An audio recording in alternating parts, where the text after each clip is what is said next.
Okay, so welcome to the Friday Middle East Center seminar, webinar in this case. Before we begin, I just have a couple of announcements to make. The format today will be as follows. I will talk to Professor Dabashi for about 30 minutes to give us time to look at some of the main themes of the book. And then we will go to a question and answer session. If you have questions, please do submit them as we go so that we can get through as many as possible in the last half hour. Could you please submit them through the Q&A box and not through the chat box? One last thing is that should you wish to purchase the book, Edinburgh University Press have given us a discount. You need the code EVENT30, and you can key that into the UP website and you'll get a discount on the book, which is certainly well worth the cost, and it looks very nice, and it's a work of great intellectual significance. So, Professor Dabashi, I would like to first of all welcome you to the Middle East Center at Oxford, albeit the virtual Middle East Center at Oxford. It's a wonderful opportunity for us to hear you talk about your own work, which I think we've all been looking forward to a great deal over the last few days. I'm sure you need no introduction, but just briefly to mention that you are the Hagop Kevorkian Professor of Iranian Studies and Comparative Literature at Columbia, and of course the author of many works on a variety of topics, which it's impossible to mention so much here, but of course they range from the very famous Theology of Discontent, books on cinema, books on Iranian cinema, books on cinema of Palestine, history, culture, and so on. But I'm sure that this work is familiar to our audience. So if I can start by asking you some fairly broad questions, Professor. And the first question is quite obvious, really. Why this book, and why now this book? So I wondered if you can tell us a little bit about the genesis of the book and how it fits into the general trajectory of your intellectual work over the past few years. By all means, first of all, I would like to begin, Stephanie, by thanking you for accepting this book in your series in Edinburgh University Press.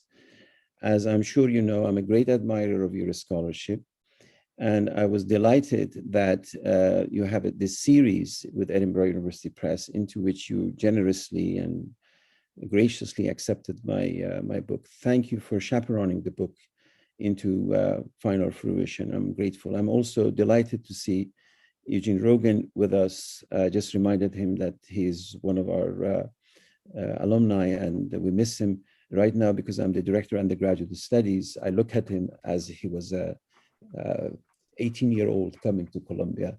We're delighted to have a Columbia connection at Oxford. Now, as for this book, as you well know, a book of this sort comes together from a varieties of perspectives and reasons.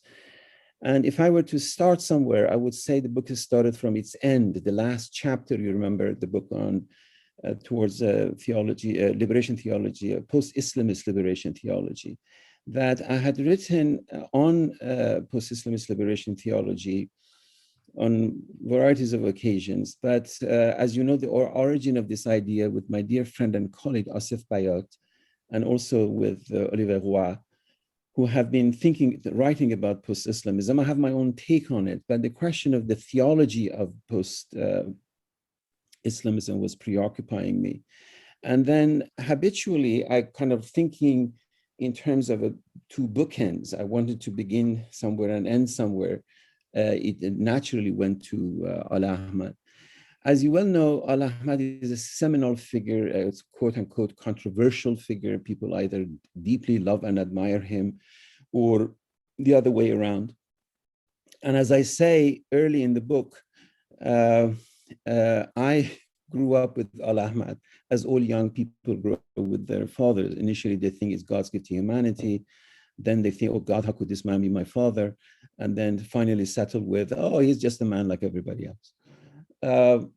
So it was a moment that I needed to, again, for theoretical reasons, notions of theology of post-Islamism, I went to him. But once I started working on him and rereading him and rereading some wonderful pieces of scholarship, some of them by my own students, some of them by other scholars who have worked over the last 50 years, as you well know, and you kindly mentioned theology of discontent, I first had an encounter with Ali Ahmad some 40 years ago when I was working on the ideological foregrounding of the revolution in Iran.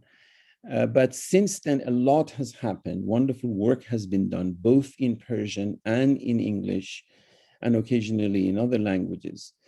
So catching up with this scholarship was also very exciting.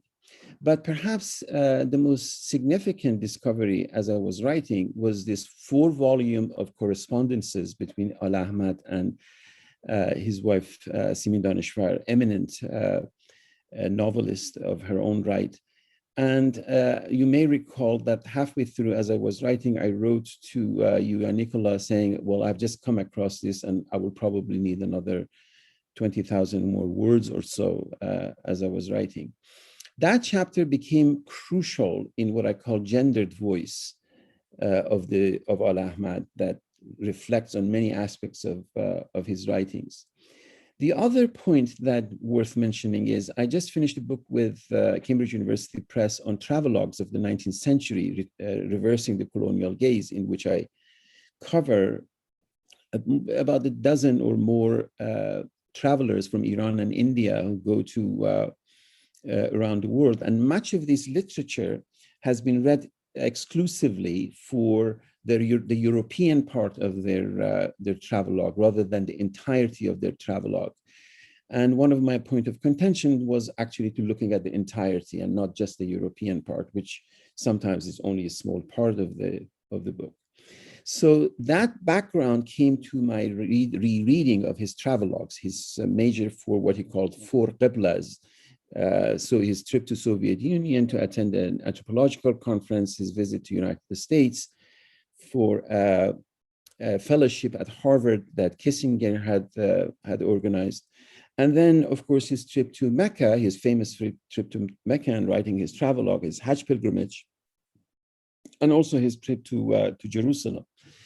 So that was another aspect. But the third aspect, I lost the count. These are all in the process of writing that I discovered, was his writing on his essays. He was a master essayist in Persian. As you know, the origin of modern Persian essay goes back to early 19th century. But he had a panache for writing essays that particularly the parts that he was writing about people like Nima Yushij and Sadegh Hidayat and so forth. And that prose became interesting and important to me. Finally, there is an autobiographical aspect of this. I just collected my work on Edward Said and published a book on Edward Said.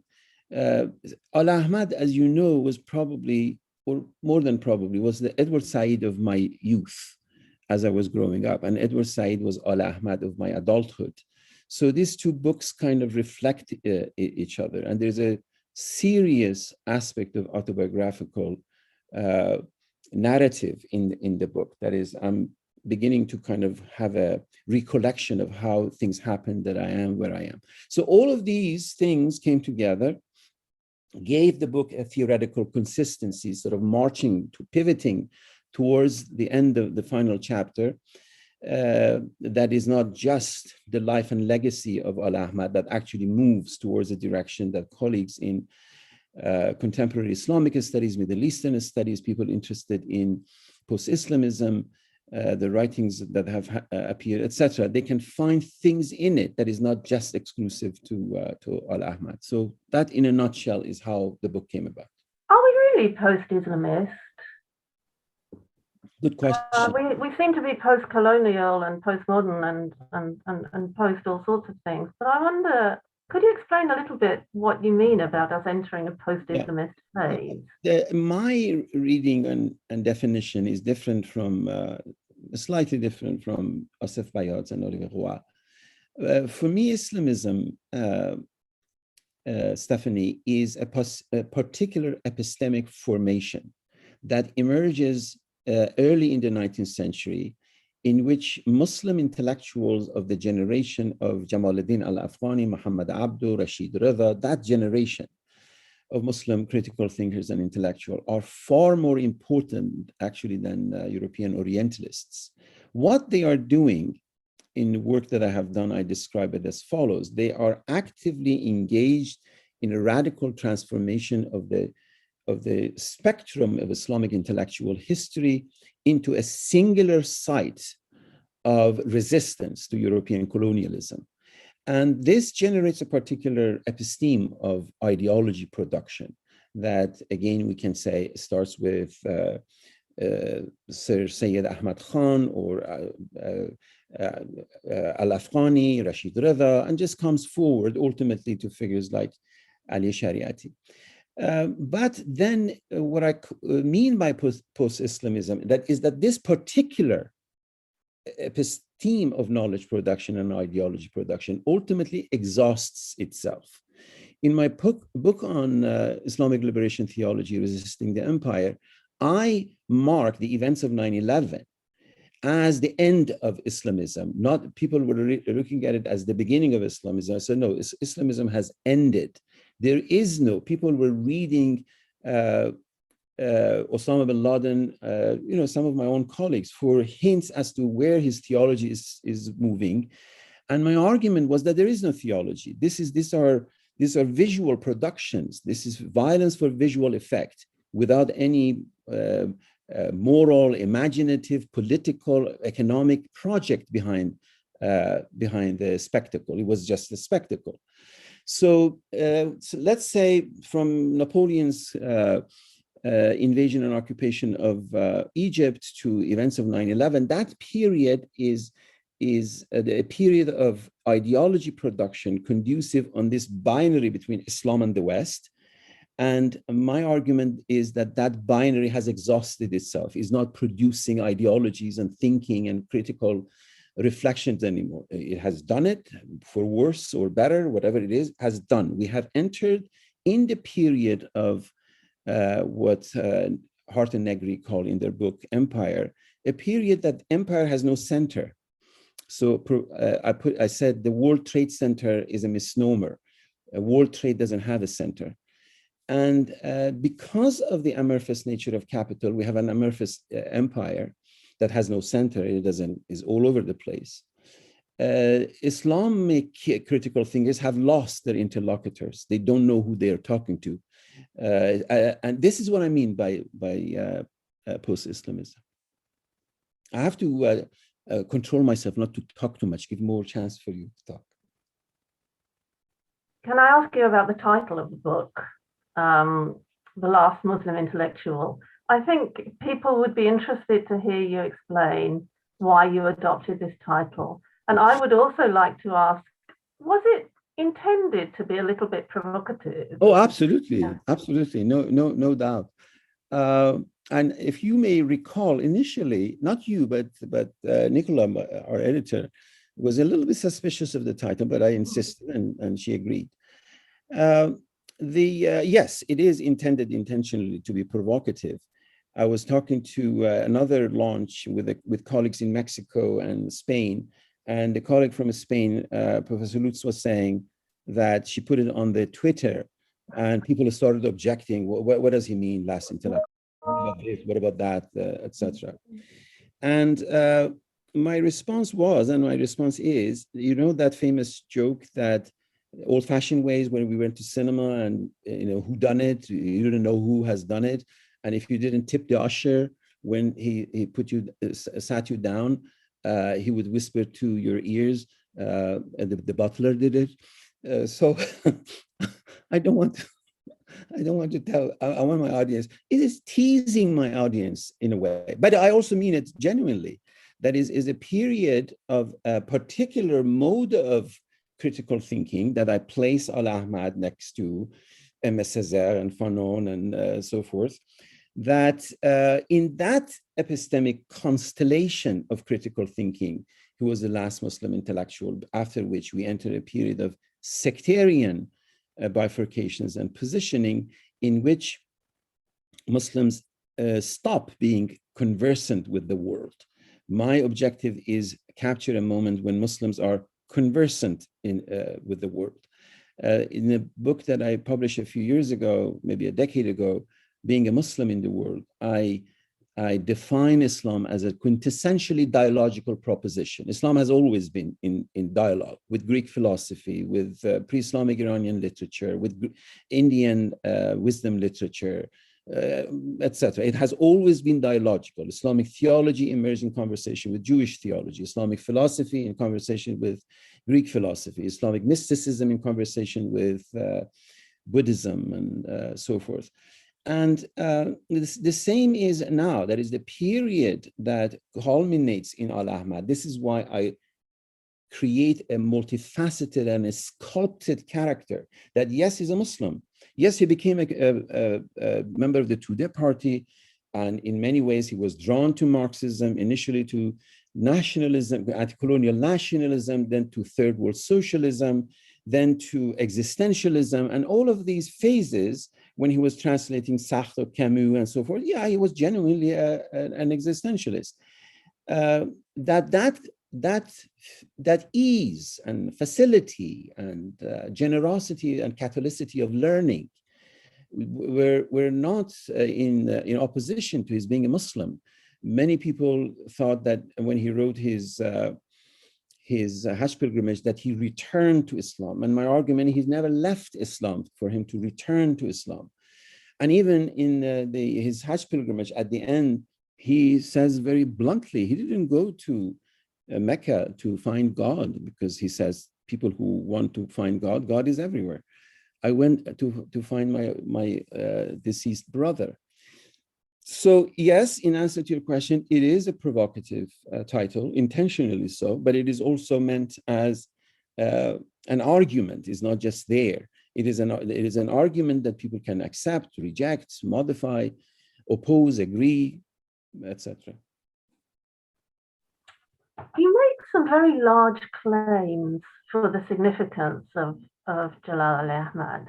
And you mention on page 59, you say a combination of Jean-Paul Sartre and Michel Foucault in France, of Edward Said and Noam Chomsky in the US. And then you mention Fanon, Malcolm X, C.L.R. James, James Baldwin, Aimé Césaire, José Martí as the kind of company he ought to be keeping. But you also point out that he's not really ever been inducted into that pantheon of colonial thinkers. Can you tell us why this is? Partially, first of all, many of these, if you consider Aimé Césaire and Frantz Fanon, they were Francophonies, they were writing in French. And as a result, especially after Sartre wrote Introduction to Wretched of the Earth, Fanon was immediately inducted into a domain of critical thinking of the colonial period. Most of the African critical thinkers were part of the French Francophonie intellectual domain. And the same was with people like José Martí and the Caribbean domain and the Latin American domain. They were writing in Spanish, and as a result, part of a different but interconnected domain. Al Ahmad was writing primarily in Persian, and the language was not accessible to me. In fact, in one of his correspondences with his wife, he complains about the fact that he has to write in Persian, and the fact that he is not part of that pantheon. Now, calling him as significant as all of this, it doesn't mean that they're all on the same level of rootedness or engagement or sophistication. Even among his contemporaries, there were many critical thinkers and intellectuals and philosophers and university professors who were far more learned than he was. But as he says early in his Gharzadegi, in Intoxication, sometimes a horse senses a coming earthquake better than a seismographer. He was a agence provocateur. He touched on he touched on anthropology and sociology and comparative literature and poetry and travelogue. He had a restless soul. And then the fact is that he's, one of my claims in the chapter on his relationship with his wife, Simin Daneshvar, is that their combination had a provocative, as you recall, I go through a whole series of what does it mean to be a modern contemporary couple. And many people have legitimately criticized him because of certain passages in his book, Sangi Barguri, Tombstone, but which are, again, as I said, they are legitimate. But at the same time, for a man of his generation to put it in print that he could not tolerate the fact that he had to take his wife to a male gynecologist is a historical document. It's not the question of, oh, how horrible that he was that way or anything of that sort. But the fact that he committed that to paper. So 50 years from now, 100 years from then, we can actually read it. So that claim is not a relation to, for example, he was beholden to Ahmad Fardid, he was beholden to Mahmoud Human. There were many of his contemporaries who in many ways were more sophisticated. But at the same time, their sophistication, their knowledge, their rootedness of their command of various intellectual fields also paralyzed them. They could not produce provocative ideas. But there was a flamboyance about him.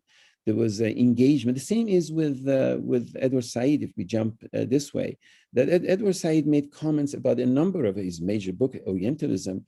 He was making comments about the whole vast history of Orientalism that I myself, among one of his closest admirers, have taken issue with.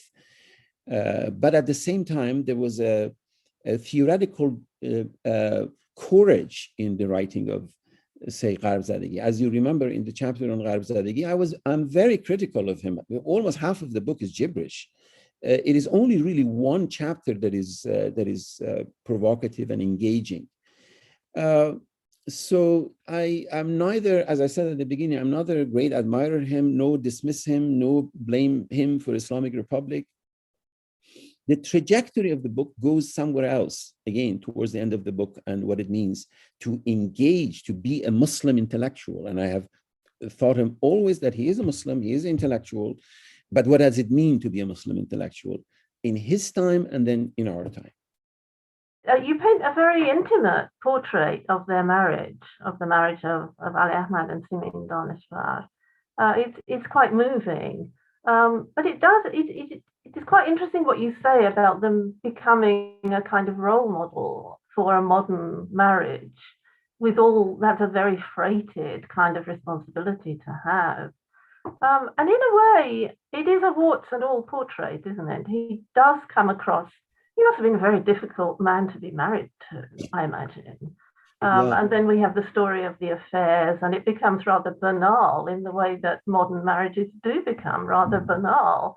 So I wonder, what is your impression of him as a man? Do you think he was a difficult person? Is the difficulties that he had part of the reason for his creativity? The best, we are blessed. The next generation is blessed with two absolutely exquisite texts that Simin Daneshvar has written on her husband. One of them is called Shoharam Jalal, my husband Jalal, and the second one is called Ghurub Jalal, the sunset of Jalal. Absolutely a stellar example of Persian prose of this genre of a woman writing about her husband lovingly, but also critically.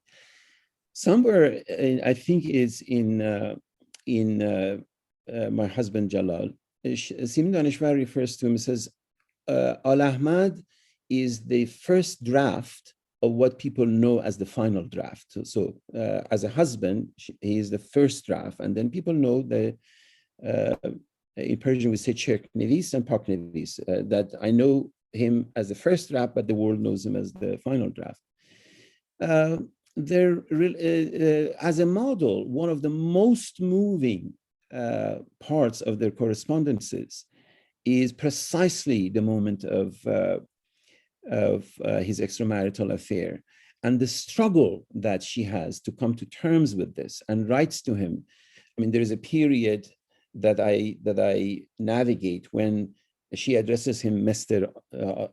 Al-Ahmad, Al-Ahmad, and so forth. And then they married, and then they have a varieties of the most gorgeous Persian affectionate terms, Jalalam, Azizam, this and that, until this period of anger and frustration that again she goes back, Al-Ahmad and such. And then again, eventually it goes back to Jalalam, Azizam. So this trajectory is extraordinary. And at some point, she tells him, you must understand, I have a responsibility on my shoulder towards women of my homeland. And I cannot live with this and continue to pretend nothing has happened. And he goes through a whole song and dance. And apparently when they both were invited to Israel, we don't know what exactly he does in the Tel Aviv airport, but something happens because she says, after what you did in Tel Aviv airport, we don't know, song and dance, whatever he did to apologize and moving on. It is in that sense a very modern marital relationship that is honest. They didn't have children, and that was a vexing issue for them, for their family, and so forth. They had a creative and critical relationship with each other. Simin Daneshvar tells us, for example, when they went for their walks, they come across a scene, and then in their mind, they begin to compose their stories. Well, how would they write it? And then they will exchange notes. This is the moment that I talk about anima and animus, borrowing from Jung, in terms of the relationship with each other and the gendered voice that emerges. It is unique. We don't have, I mean, I'm sure we have many such relationships in any country, in any culture, but not a written record of it, so detailed. He was obsessively writing. Maybe 3 volumes of the 4 volumes are actually his letters to her, and 1 volume of her to him. Obsessively, when he's pacing and waiting for the mailman to come, he just writes, oh, I'm waiting, and now the mailman didn't show up, I have to go to this party, but I will come back. He just obsessively writing. He can't imagine himself. While Daneshvar is in a fellowship in Stanford, and they had some money that her father had given to them, with which he was building a house. So brick by brick, he writes to Simin Daneshvar, today I did the windows, and then I bought the doors, and then I did that. I did as much as I could in the chapter, the book on Al-Ahmad, but as I say, somebody has to go through these 2 volumes because we have an extraordinary document of what it means to have been a married life in this period. Thank you. Time is passing very quickly, but before we move to the Q&A, there is one final thing I'd like to ask you about, which you made a brief reference to, is what you call the controversial visit to Israel. Some people would call it the infamous visit to Israel. And it really is quite extraordinary. And I wonder if you can tell us a little bit, because you are very critical, extremely critical, about as critical as it's possible to be in print. But I'm not sure you really do give us an entirely satisfactory explanation for what seems to be a complete failure of political instinct. Now, it's one thing that he doesn't know a great deal about the situation, but his instincts seem to fail him. And I just wondered if you can maybe try to explain this to us. The standard explanation, with much of it I agree, is the fact that this is his post-Insha'ab, is after he parted ways with Tudeh party and was extremely critical of Soviet Union. And he was part of Khalil Maliki, who was also very critical of Soviet Union. And the experience of kibbutzim in Israel became very attractive as an alternative form of socialism, not just to Al-Ahmad, to a whole generation of Iranian socialists who were dissatisfied with Soviet experience and were looking for alternatives. And the idea of a socialist cooperative, like he would seem, was very attractive to them. This was primarily what attracted him to Israel. And then he came back and he was enamored by Israel and wrote a travelogue. And of all people, as you know, the current leader of Islamic Republic, Khamenei, came from Qom and called him and said, how dare you to write this, something like this. I mean, they loved him and admired him, but nevertheless critical. Until 67, when the 67 war happens, he completely flips. And then there is a sort of, when I was writing my book on the revolution, I said, well, these two parts could not be from the same pen. This is how odd they are from each other. But they are from the same pen, and it is the same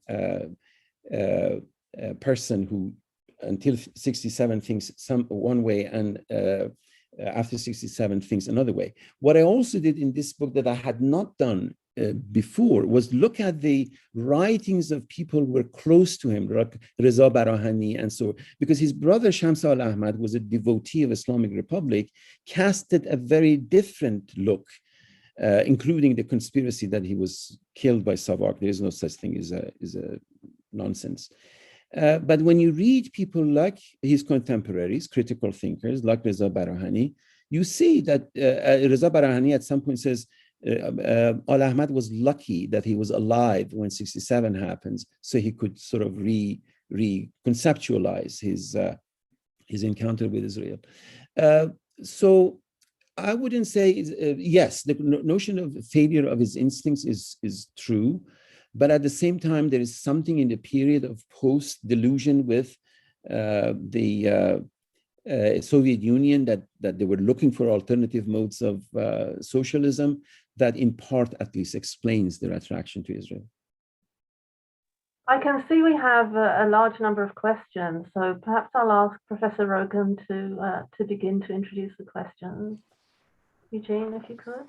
With great pleasure. And again, thank you so much for joining us, Hamid. It's been wonderful getting to hear you talk about your new book, and of course, to reconnect with my alma mater. So greetings to Columbia from Oxford. I'm actually going to jump the queue. I was struck by the way you brought Edward Said and Jalal Al-e Ahmad into the same line of analysis. And the thing that strikes me is, for so many of us not familiar with the work of Ali Ahmad, we really think of him as a one argument author. It's Kharzadegi that we know. And in the same way that one might say that Orientalism becomes the signature idea that people know Said by, and yet any Said scholar would recognize that there is a much broader work that looks at culture and imperialism more broadly, or covering Islam. So my question to you is, in your book, are you able to break the intellectual contribution of Ali Ahmad away from just the Kharzadegi that we have obsessed on in the West? I hope so. How do we see him as a three-dimensional intellectual? I hope so. The first thing that I do, I demythologize Kharzadegi. That Kharzadegi is really a constellation of a few articles put together, that there is a lot of cream puff around the main argument, and the main argument is this, and we move on. Second, I pay very close attention to his travelogues, which is some of his most compelling writings. Travelogue to Soviet Union, to United States, to Israel, to Mecca. And that chapter in and of itself introduces a whole different aspect of Al-Ahmad. Third are his essays, in which he writes about comparative poetics and comparative politics. Fourth are his translations from European sources, from Arabic sources, from sources of Indian mythology and Persian mythology that he and his wife translate together. So I do present a multifaceted aspect that does not negate the significance of Kharzadegi, but places Kharzadegi in a larger context. For example, in the chapter on his travelogues, he traveled extensively inside Iran and wrote what today we will call ethnographies, detailed ethnographies of small villages or Kharg Island and etc., which have covered them in detail. in order to ooze whatever is possible for us to come up with in his extensive writings. To be fair, he is no Edward Said. Edward Said is a whole different ballgame, partially because Edward Said was in conversation with the whole spectrum of other. Timothy Brennan's book has just been out on Edward Said. Is absolutely a brilliant sort of coverage of the entirety of his work. And is not just the link between Orientalism and cultural imperialism, but Edward's work on the world and the text, on his significance as a literary theorist, which is really the thing by which most people in the field know him. And also his work on music, his work on Adorno. There is a multifacetedness. There were two different ways, but I happen to be their link in my mind. I'm their link. So as I said, the book in many ways is also autobiographical. Thank you for that. I'm going to now open to the questions. They are piling in very quickly. There's a number that are challenging your approach to post-Islamism and indeed Islamism. So there'll be a couple of questions on the same theme, but we'll take them one at a time. From Iftikhar Malik, why call it Islamism? What is wrong with Islamic modernism? Islamism has violent and often exclusive components, while Islamic modernism, all the way from Afghani Sir to Iqbal Shariati and Fazl Rahman, was and is a genuine search for co-optation and synthesis. Excellent point. The reason for that, first of all, Islamic modernism, of which I'm critical, because of the concept of modernity and modernism, is a exclusively European phenomenon and has perfect meaning within the European context, and it does not dovetail in Chinese or Indian or Islamic frames of references. But Islamism, the way that I read it, as I said, begins with transmutation of Islamic intellectual history intentionally into a political site of resistance to Western colonialism, European colonialism. This is, so you can say, I disagree with this definition of Islamism, and you're perfectly fine to go and define it the way you do. This is how I, in response to Stephanie's question, what do you mean by post-Islamism? First, I have to say what I understand and define as Islamism. As this colleague says, you can say, forget about Islamism. I don't want to talk about Islamism. I want to talk about Islamic modernism. Perfectly fine. Fazl Rahman wrote about Islamic modernism. And many other critical thinkers have written about modernism. Then the issue is not resolved. The issue is compounded in a different way, that a conceptual category which is specific to European intellectual history becomes applied to an Islamic context that may or may not dovetail. The same way that I'm uncomfortable with the phrase medieval Islam. Medieval is a period in European historiography, and chronology doesn't apply to Islamic or Chinese or Indian context. So yes, you can shift from Islamism to Islam and modernism, or modernist Islam, perfectly legitimate. Many have done it, but I don't think necessarily it resolves the issue. Okay, but you're not off the hook that easily, because Joanna de Groot is weighing in with another question challenging the Islamist episteme, as you set it out in a binary way. Afghani and the others you mentioned creatively and energetically engage with other cultures and non-Muslim thinking, as well as challenging them. Your comments would be appreciated. Okay, first of all, I don't want to be off the hook. The whole point is I'm here to be on the hook, not off the hook. I'm delighted and grateful for these perfectly wonderful questions. Again, as I said, the kinds of engagement that a person like Al-Afghani or Sir Syed Ahmad Khan or Maulana Maududi, or the whole spectrum of them are doing, it is not, Islamic intellectual history is not a joke. It's a very rich and powerful a tradition, Islamic philosophy, mysticism, literature, Arabic, Turkish, Urdu, Persian, etc.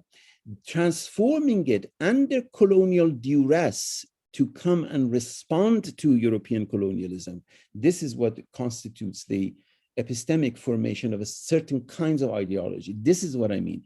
Again, you're perfectly right to question this way that I frame it. But the thing is, how else do you frame it? When you frame better off? Is it a better sort of inroad into understanding what is happening? I have one last question for you. This one is from Yusuf Hamid, just saying, if we're living in a post-Islamism or Islamist world, so presumably in your post-9/11 construction, then what are the main features and characteristics of this? Excellent. We don't know. As I said, the period of Islamism is a period of a binary opposition. Islam is here, the West is here. So Islam and the West are on each other's throat. Okay? That is, you take Islam from the West, Islam doesn't know what to do with itself. Okay? In other words, the constitution of the West, a Western civilization, is contingent on the formation of Chinese civilization, Indian civilization, Islamic civilization. You need alternatives for this thing to remain at the center.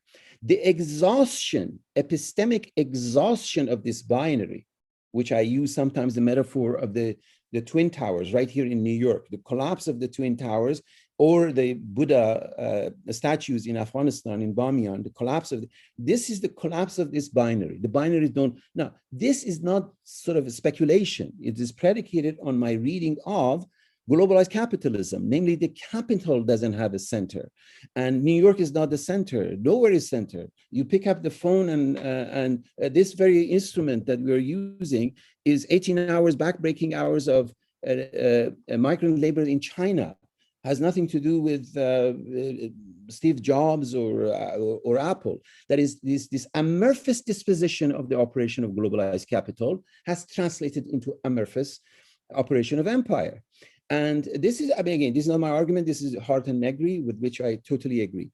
So alternative ways of reading Islamism, perfectly plausible, has to be rooted in our reading of contemporary material, economic, political, sociological reading of where we stand in the world. Patterns of labor migration. Look at the patterns of labor migrations. There are right now, statistically, 850 million human beings going to bed every night hungry. 850 million. It doesn't really matter whether they are in Africa, Asia, or here, right here in the United States, where about 60 million are under poverty line, which now Biden is trying to address. 320 million human beings roam around the globe in search of jobs. This is even before the current crisis of running away with refugees from war-torn areas. These are demographic, material, economic factors that no longer allows for Islam and the West binary kind of assumption. And as a result, any alternative reading of our contemporary situation has to be rooted in these material realities. To move from Islamism now, there are two questions that are bringing the ideas of imperialism and decolonization into the frame. So from Zubair Ahmad, he's wondering if you could say a bit more about the relevance of Ahmad's anti-colonial thought for us today. And where would you place this legacy vis-a-vis the decolonial critique offered by others, such as César or Fanon, but also more recent thinkers arguing for Muslim or Islamic decoloniality? And Frank Damoni, on the same theme, just wants to ask whether it's really true to say that the age of colonialism is over. Surely what happened was a sort of false decolonization. So could we bring decolonization into the analysis? Excellent point. All of them good. First of all, if you begin with the period of colonialism, especially settler colonialism, and by which we don't need a very sophisticated theoretical definition, the British in India, the French in Algeria, etc. You have a period of direct colonization in which you don't have just a question of economic exploitation, but actual cultural domination. Raoul Peck, I think, is coming to Europe. We watched on HBO the US premiere of Raoul Peck's Exterminate All the Brutes, absolutely shattering 4-episode documentary that I highly recommend. So the period of colonization results in a period of decolonization or anti-colonial nationalism that results in a period that you have post-colonial nation states in my recent book, The Emperor is Naked, I talk about the proposition that the assumption of the nation state, the category of nation state, was actually a monkey wrench that was thrown at Muslim or African or Latin American societies. Didn't work. Most nations went one way and a state went another way, and a state has no legitimacy, period, in my reading of it. Now, the question is, the key question is anti-colonial writings of the sort of Al-Ahmad and decoloniality. Decoloniality literature that is emerging from Africa or from Latin America, particularly the one that is attractive, is coming from Walter Mignolo and others from Latin America, is an epistemological project that is the decolonization of mind, that you begin to think in terms of epistemologies of knowledge production, that people like Mudimbe in Invention of Africa is way ahead of us, way ahead of us. What Y.V. Mudimbe did in Invention of Africa was in search of alternative epistemologies of knowledge production that went beyond the condition of coloniality, rather than are we modern or are we postmodern, or let us talk about Islamic modernism. This is a trap. One has to look at the work of revolutionary thinkers like Mudimbe, Invention of Africa, or like Walter Mignolo and a whole group of Latin American thinkers who write about decoloniality, to see the issue is not just the sort of the British collecting their flags and leaving India, or the French from North Africa, but the question of changing the epistemologies of knowledge production. Some call these epistemology of the South. I don't think we can call it epistemology of the South, because it's not North or South. I mean, where are we? Right now, we are all in the internet. I'm on the campus of your alma mater. You are magnificent Oxford, but we're all on the internet. Take this, shut this thing, and we're nowhere. So the location of coloniality and anti-coloniality is a whole different condition today, 2021, than it was at the time of Ali Ahmad. But the logic of scholarship and critical thinking that has been done in Africa, in Latin America, and in the Caribbean scene is very crucial for us to begin to reflect, not to copy it when it comes to studying somebody like Ali Ahmad or anybody else in that context, but to see in what way they can have a productive and creative conversation with them. The book, my book on Ali Ahmad, in a way is an invitation to that kind of decoloniality that is yet to emerge for critical thinkers like Ali Ahmad, or later thinkers, more sophisticated thinkers, hermeneuticians like Nasr Hamid Abu Zaid and what he was doing in Quranic hermeneutics. That is what Nasr Hamid Abu Zaid was doing, and we have no Iranian intellectual or critical thinkers comparable to Nasr Hamid Abu Zaid. That is the kind of decoloniality that we need. You make me want to read the book. The more you talk about it, the more I want to read the book. That's the whole point, man. I think so. I think it's going to catch on as well. I've got a couple more questions that I'd like to share with you. Joanna de Groot has come back with a question that sort of builds on what you were saying about the ideal marriage and the notions of gender and masculinity.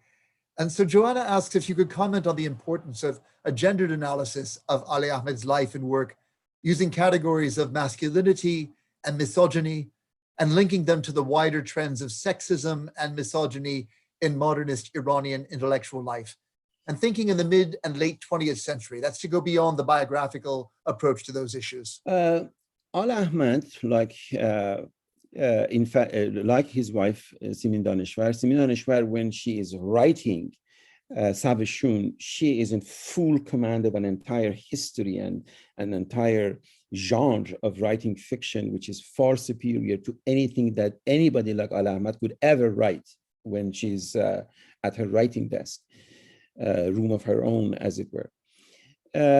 And what is important about Ali Ahmad is that he's very honest to the point of to a fault. That, as I said, the first example of it is when he has to go with his wife to a gynecologist. He can't take it that a male gynecologist is examining his wife. But the thing is, many Iranians, I dare say many British think the same way, but they don't write it and commit it to paper and publish it. And in fact, when Shams al-Ahmad published Sangi Barguri, Simin Daneshvar was very embarrassed and said, well, how dare you? You shouldn't have published it. It was private. But when you read it, you realize this is not a private writing. He is writing it for the posterity. So going to Joanne's question, what I have done, which is really based on the scholarship that many of our colleagues have done, Janet Afari and Farzaneh Milani and others in this field, is yes, of course, we are talking about a period and a culture and a context of misogyny and patriarchy and all of that.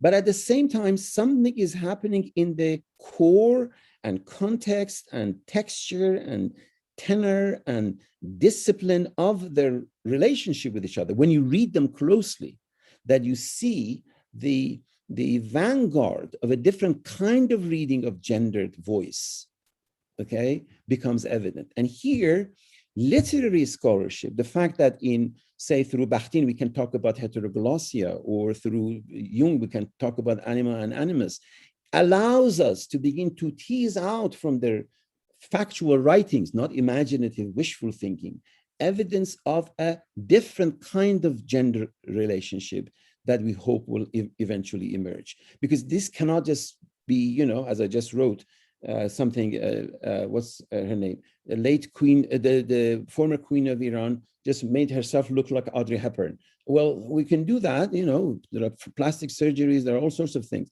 But that doesn't really mean that you have the emergence of a genuine, modern, contemporary couple who are Iranian in many respects, but at the same time, they have renegotiated their gender relationships in multiple ways. We have time for one last question, and this comes from Mehdi Asghari. He asks us to really take the conversation towards the role of Ali Ahmad to the revolution itself. He says both Ali Ahmad and Ali Shariati are thought instrumental in causing the Iranian Revolution of 1979. Can you please give a brief account of the reach of each's role and the comparison of their effects on the revolution in 1979? You see, in my first book, Theology of Discontent, I actually string them together. First comes Al Ahmad, then comes Shariati, then comes Mutahari, then comes Talghani, etc. But that's a retroactive reading of history. Al Ahmad did not anticipate the coming of an Islamic revolution. And I even dare say, if he were, he would have opposed the atrocity that is now happening. Shariati did not anticipate the coming of an Islamic revolution. If he were here, I dare say, and I say it, he would have opposed the atrocities that have happened. But at the same time, when this is what we call an assemblage reading. When you create the assemblage of all of these critical thinkers, you see that it's going to a direction until Khomeini comes. And Khomeini's critical thinking is not rooted in Al Ahmad, is not rooted in Shariati, is not rooted even in closest student of his, Mutahari. In fact, Mutahari was talking about the notion of vilayat at the same time that Khomeini was talking about vilayat in Najaf, Mutahari was in Iran, completely opposite of each other. So there is no conspiracy of any sort. So one should avoid being ahistorical in these terms. So yes, today, if you go to Iran, there are highways named after Al Ahmad and stamps named after Al Ahmad and awards named after Al Ahmad. But this is their appropriation of Al Ahmad for their own ideological reasons. It doesn't mean that historically we have to kind of go back and reimagine and retrieve what was happening at the time, which is the little that I have done to the best of my ability. Thank you very much. I think we have to stop there, although I think there are many more questions to be asked. The time has gone very, very fast indeed. So I'd like to thank Professor Dabashi on behalf of Oxford and on behalf of the audience, who it's clear were fascinated by this account. And I just urge everyone to buy the book. Here it is. It's got a very nice cover, and it's full of the kind of issues that we've been talking about today. So Thank you very much, Professor Dabashi. My pleasure. Thank you for having me, Stephanie. Thank you, Eugene, for come back and visit your alma mater. And Stephanie, I just heard that Firuze is hosting you for the launch of your book. I'm very proud of her. You know, Firuze was one of my earliest generation of my students. Yes. And I'm delighted that you'll be hosted with your book. Thank you for your invitation. Delighted to be with you. Thank you for the audience for their wonderful, provocative questions. All I say is just go and read the book. By the way, the book is coming out in open access. I just heard I filled out the paperwork for open access, to which I hope we will all have access. And then soon, hint, Stephanie will see to it that it comes out also in paperback. I hope so. I hope so. Thank you very much. My pleasure. Thank you.